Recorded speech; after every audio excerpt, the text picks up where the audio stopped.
Hospital, जिन्हें लोग मंदिर और डॉक्टर्स को भगवान का दर्जा देते हैं, लेकिन वही डॉक्टर्स और हॉस्पिटल लोगों के भरोसे और मजबूरी का फायदा उठा रहे हैं और वो अपनी तिजोरी भरने के लिए कितना भी नीचे गिर सकते हैं। फिर भले ही पेशेंट की डेथ हो जाए, वो अंत में आपसे लाखों रुपए लेके आई एम सॉरी बोलकर आपको एक डेड बॉडी पकड़ाकर चले जाएंगे। माफी चाहता हूँ, लेकिन उस डेड बॉडी से आपका रिश्ता जरूर होगा, लेकिन डॉक्टर्स और हॉस्पिटल्स के लिए वो सिर्फ एक डेबिट कार्ड की तरह था, जिसे यूज करके वो आपके जेब से पैसा निकाल सकते हैं, वो भी अपने मर्जी के मुताबिक। ऐसा ही एक घटना सितंबर 2024 में रायपुर के MMI हॉस्पिटल में हुआ था, जहाँ एक शख्स ने अपनी मां को एडमिट किया था, लेकिन 10 दिन का समय और 10 लाख रुपए लेने के बाद हॉस्पिटल वालों ने उन्हें हैदराबाद रेफर कर दिया और ये कहा गया कि पेशेंट को एयर एम्बुलेंस से ले जाया जाएगा और साथ में एक डॉक्टर भी होगा, जिसके लिए दोबारा से उनसे 6 लाख रुपए लिए गए। लेकिन प्लेन के टेक ऑफ करने के बाद पता चला कि प्लेन की ऑक्सीजन सपोर्ट मशीन खराब है, जिस वजह से 15 मिनट में ही प्लेन को रायपुर में दोबारा से लैंड किया गया और जिस एम्बुलेंस में पेशेंट को हॉस्पिटल लाया जा रहा था, उसमें ना तो वेंटिलेशन मशीन काम कर रही थी और ना ही उसमें कोई डॉक्टर मौजूद था, जिस वजह से पेशेंट की मौत हो गई। आपको अपने आसपास ऐसी काफी सारी केस मिल जाएंगी जहां हॉस्पिटल्स और डॉक्टर की छोटी छोटी लापरवाही की वजह से अक्सर पेशेंट की मौत हो जाती है और जो हॉस्पिटल्स पेशेंट के परिवार को लूटते हैं वो अलग। ऐसे ही एक केस गुरुग्राम के फोर्टिस हॉस्पिटल से सामने आया था, जहां एक 7 साल की बच्ची आद्या को डेंगू होने के बाद एडमिट किया गया था, लेकिन 15 दिन के बाद उसकी मौत हो जाती है, जिसके बाद उसके पेरेंट्स को 18 लाख रुपए का मोटा बिल पकड़ा दिया जाता है। इस ओवरचार्जिंग के केस के बारे में जब आद्या के पेरेंट्स ने कंप्लेन किया तो NPPA यानी नेशनल फार्मास्यूटिकल प्राइसिंग अथॉरिटी ने इस केस पर रिसर्च किया और इस दौरान ये पता चला कि हॉस्पिटल्स वालों ने आद्या की सारी मेडिसिन और कंज्यूमेबल पर 1700% तक का मार्जिन कमाया है और ऐसा सिर्फ फोर्टिस हॉस्पिटल में नहीं बल्कि हर प्राइवेट हॉस्पिटल का यही हाल है। इसीलिए तो लोग कहते हैं कि हॉस्पिटल और कोर्ट का चेहरा भगवान किसी को ना दिखाए। अब मजबूर इंसान भी भला क्या करे, बॉडी भी तो मशीन है और वो कभी न कभी खराब होगी, जिसके बाद डॉक्टर्स के पास तो जाना होगा ही। अब डिसाइड उस मजबूर इंसान को करना है कि वो अपना इलाज प्राइवेट हॉस्पिटल में करवाना चाहता है या फिर सरकारी हॉस्पिटल में। सरकारी हॉस्पिटल में lack of trust, poor infrastructure और इनसफिशिएंट मशीन की वजह से कोई जाना नहीं चाहता, जिसके कारण लोगों को प्राइवेट हॉस्पिटल में जाना पड़ता है, जहाँ पेशेंट की जान भले ही ना बचे लेकिन जमीन जायदाद और मेहनत की कमाई जरूर खर्च हो जाएगी। नीट को क्रैक करने के बाद स्टूडेंट्स गवर्नमेंट कॉलेज में पढ़ना तो चाहते हैं, लेकिन काम उन्हें प्राइवेट हॉस्पिटल्स में ही करना है और इसमें उनकी गलती नहीं बल्कि गवर्नमेंट की ही गलती है। अब जिसे जहाँ अच्छी फैसिलिटीज मिलेगी वो तो वहाँ जाएगा ही। इनफैक्ट हमारी गवर्नमेंट भी खुद गवर्नमेंट हॉस्पिटल्स में अपना इलाज नहीं कराते। ये बिहार के सदर हॉस्पिटल का हाल है, जहाँ खराब पड़ी एम्बुलेंस की लाइन लगी हुई है। 100 से भी ज्यादा पेशेंट लाइन में लगे रहते हैं और उनकी हेल्प करने के लिए सिर्फ एक डॉक्टर मौजूद है। इमरजेंसी वार्ड में भी सिर्फ एक ही डॉक्टर है जो पेशेंट को बनारस या प्रयागराज रेफर करने के लिए बैठा है। ऐसे ही दरभंगा के सरकारी हॉस्पिटल में बारिश के वक्त पानी भर जाता है, पूरे हॉस्पिटल में ढंग का स्ट्रेचर तक नहीं है और ऑपरेशन थिएटर में अंडरगारमेंट सूख रहे हैं। हद तो तब हो गई जब मुजफ्फरपुर के एक गवर्नमेंट हॉस्पिटल में एक पेशेंट के पैर टूटने पर प्लास्टर के बजाय कार्डबोर्ड यानी कि गत्ता लपेट दिया गया।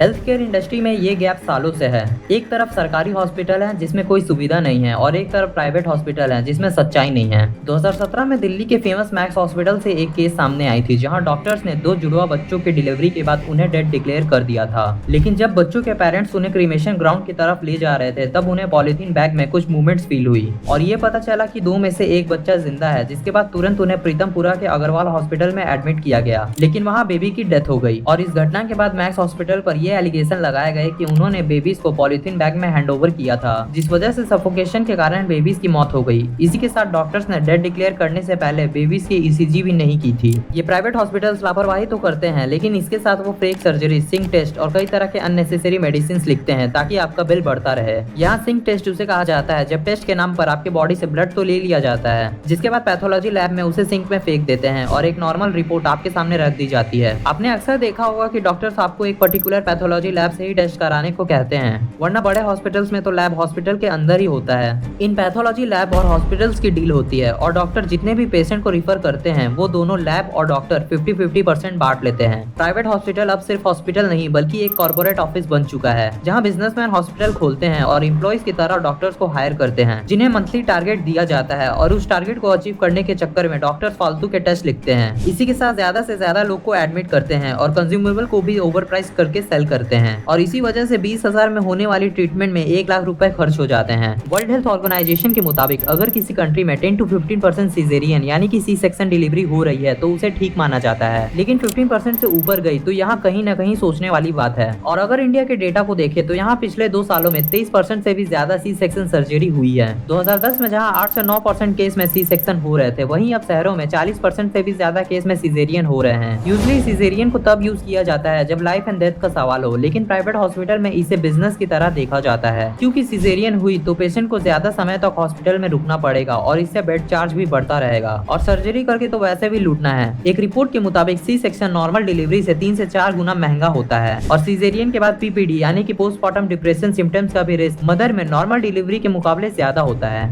डॉक्टर्स बड़े हॉस्पिटल्स में एज ए एम्प्लॉय तो काम करते ही हैं, इसी के साथ वो फार्मा कंपनीज के सेल्स एजेंट भी होते हैं। दरअसल बड़ी कंपनीज जब कोई मेडिसिन बनाती है तो वो इसके सेल के लिए एमआर यानी कि मेडिकल रिप्रेजेंटेटिव की हेल्प लेती है, और एमआर डॉक्टर्स के पास जाकर उस पर्टिकुलर मेडिसिन के फायदे बताते हैं। साथ ही डॉक्टर्स को ये भी बताया जाता है कि अगर वो उस ब्रांड की मेडिसिन प्रेस्क्राइब करेंगे तो उन्हें अच्छे कमीशन और गिफ्ट मिलेंगे। और यही कंसेप्ट आता है जेनरिक और ब्रांडेड मेडिसिन का। देखो, जब एक कंपनी अपने सालों के रिसर्च और मिलियंस ऑफ डॉलर्स खर्च करने के बाद एक मेडिसिन बनाती है तो वो उसे 20 सालों के लिए पेटेंट कराकर अपने ब्रांड के नाम के साथ मार्केट में सेल करती है, जिसकी प्राइस भी हाई होती है, और डॉक्टर को उस पर्टिकुलर ब्रांड की दवाई लिखने पर कमीशन भी दिया जाता है। लेकिन जब पेटेंट एक्सपायर हो जाती है तो बाकी फार्मास्यूटिकल कंपनीज भी सेम मेडिसिन को अपने ब्रांड के साथ बेचती है, और उसकी प्राइस ब्रांडेड मेडिसिन से थोड़ी कम होती है, जिसे ब्रांडेड जेनरिक कहा जाता है। और फिर आती है जेनरिक मेडिसिन, जिसके पैकेट पर कोई ब्रांड का नाम नहीं बल्कि सिर्फ सॉल्ट कॉम्पोजिशन मेंशन होता है। जेनरिक मेडिसिन भी ठीक ब्रांडेड मेडिसिन की तरह काम करती है, पर क्योंकि इस पर कोई स्पेसिफिक ब्रांड का नाम मेंशन नहीं होता, इसीलिए इसकी प्राइस ब्रांडेड मेडिसिन से 75 to 80% कम रहती है। लेकिन यहाँ प्रॉब्लम यह है कि डॉक्टर जेनरिक नहीं बल्कि ब्रांडेड मेडिसिन ही उसके ब्रांड के नाम के साथ लिखते हैं ताकि उन्हें कमीशन मिल सके, और इस वजह से पेशेंट को 100 रुपए की दवाई 1000 रुपए में मिलती है। अब मेडिसिन के धंधे की बात हो रही है तो जरूरी है कि हम क्लिनिकल ट्रायल के बारे में भी बात करें। दरअसल जब एक कंपनी कोई नई दवाई बनाती है तो वो किसी डॉक्टर को उस पर्टिकुलर दवाई की टेस्टिंग के लिए बोलती है, जिसके बाद डॉक्टर किसी पेशेंट को वो दवाई देते हैं और उसके रिएक्शन को नोट करके उस दवाई वाली कंपनी को रिपोर्ट देते हैं। अब जाहिर सी बात है कि कोई इंसान भला क्यों दवाई को टेस्ट करने के लिए अपनी जीवन से रिस्क लेगा, इसीलिए डॉक्टर्स पेशेंट को बिना बताए ही उन्हें दवाई के टेस्ट के लिए यूज करते हैं। और ध्यान देने वाली बात यह है कि डॉक्टर्स ये जरूर कहते हैं कि वो पर्टिकुलर दवाई उनके पास वाले मेडिकल स्टोर या हॉस्पिटल के फार्मेसी में ही मिलेगी। इस दौरान लोग ज्यादा पैसे देकर उस दवाई को लेते हैं, और अगर दवाई का कुछ नेगेटिव रिएक्शन हुआ तो उसके ट्रीटमेंट के लिए भी पेशेंट को ही पैसे खर्च करने पड़ते हैं। एक मिडिल क्लास इंसान और पॉवर्टी के बीच सिर्फ एक हॉस्पिटल बिल का डिफरेंस होता है, और ये बात प्राइवेट हॉस्पिटल्स में होने वाले स्कैम्स और हॉस्पिटल के मोटे बिल को देखकर सच भी लगता है। और इसी वजह से लोग इंश्योरेंस करवाते हैं ताकि इमरजेंसी के वक्त उन्हें पैसों को लेकर टेंशन ना लेना पड़े। लेकिन 68% इंडियंस के पास इंश्योरेंस होने के बावजूद वो जरूरत के समय इंश्योरेंस क्लेम नहीं कर पाते, और देखा जाए तो इसमें इंश्योरेंस कंपनी वाले लूप होल्स का यूज करते हैं ताकि वो क्लेम रिजेक्ट कर सके। और इसी वजह से ये हम लोगों की जिम्मेदारी होती है कि हम किसी भी कंपनी का इंश्योरेंस लेते वक्त कुछ बातों का ध्यान रखें, जिसमें सबसे पहला है pre existing disease.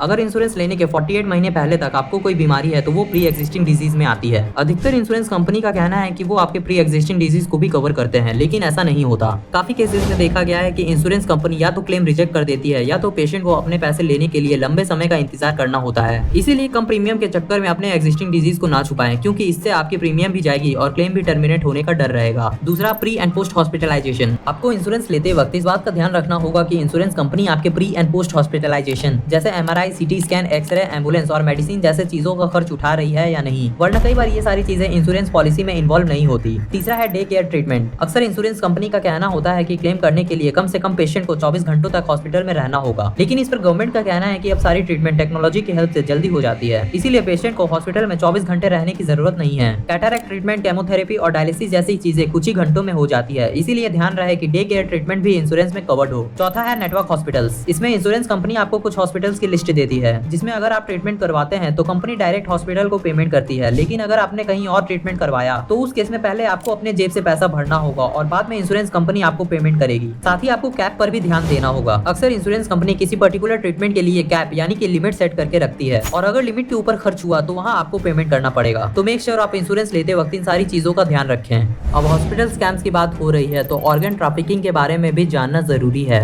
Business standard की रिपोर्ट के मुताबिक हर 300 किडनी पेशेंट में सिर्फ एक को ही किडनी मिलती है, और इसी ह्यूज डिमांड एंड सप्लाई के कारण इलीगल किडनी ट्रांसप्लांट इंडस्ट्री की पर ईयर वैल्यू 250 करोड़ तक पहुंच चुकी है। स्ट्रिक्ट लॉज और 10 साल की कैद होने के बावजूद डॉक्टर और कुछ मिडिलमैन ये किडनी ट्रैफिकिंग का काम करते हैं। ऐसे ही 2016 में दिल्ली पुलिस ने 5 लोगों को अरेस्ट किया था, जिन्होंने अब तक 300 से भी ज्यादा किडनी ट्रांसप्लांट किए थे, जिसमें वो कस्टमर से 50 लाख रुपए लेकर उसमें से सिर्फ 1.5 लाख रुपए विक्टिम को दे रहे थे ताकि वो अपना मुंह बंद रखे। बांग्लादेश से भी 3 मजबूर लोगों को ऐसे ही जॉब के बहाने दिल्ली लाकर उनकी उनकी किडनी निकाली गई और उन्हें इसके बदले 4 से 5 लाख रुपए दे दिए गए। ऐसे केस में अक्सर सबको पैसा खिलाकर चुप कर दिया जाता है और एक आम इंसान भी बड़े प्लेयर्स के खिलाफ आवाज उठाने से डरता है क्योंकि उनके काफी कनेक्शंस और टीम्स होती है, इसीलिए कई सारे ऑर्गन ट्रैफिकिंग की केस सामने नहीं आ पाती। आज भी इंडिया में श्यामल चैटर्जी और नूरी परवीन जैसे कई डॉक्टर्स हैं जो 5 से 10 रुपए में जरूरतमंद लोगों की ट्रीटमेंट करते हैं। इसीलिए ये फील्ड काफी कॉम्प्लिकेटेड है क्योंकि जहाँ कुछ लोग स्कैम करते हैं वहीं दूसरी तरफ इसे कुछ लोग सोशल सर्विस मानते हैं। फिर भी मेडिकल सेक्टर में गवर्नमेंट को काफी ज्यादा ध्यान देने की जरूरत है, खासकर गवर्नमेंट हॉस्पिटल में जहाँ ना तो सफाई है और ना ही बेसिक फैसिलिटीज मौजूद है। प्राइवेट हॉस्पिटल के ओवर चार्जिंग और बिना मतलब के सर्जरीज पर भी रोक लगाना जरूरी है। साथ ही इनके लिए स्ट्रिक्ट लॉज भी होना चाहिए। आज भी अधिकतर लोग जेनरिक मेडिसिन पर भरोसा नहीं करते, इसीलिए हेल्थ मिनिस्टर को जेनरिक मेडिसिन प्रमोट करना चाहिए ताकि ओवरऑल मेडिकल कॉस्ट भी कंट्रोल किया जा सके, क्योंकि एक पेशेंट बिल का 27 से 30% सिर्फ महंगी ब्रांडेड दवाइयों में खर्च करता है। खैर, इस वीडियो में इतना ही। अगर आपको वीडियो पसंद आए तो वीडियो को लाइक और चैनल को सब्सक्राइब जरूर कर लेना। तब तक के लिए धन्यवाद, शुक्रिया, बाय बाय।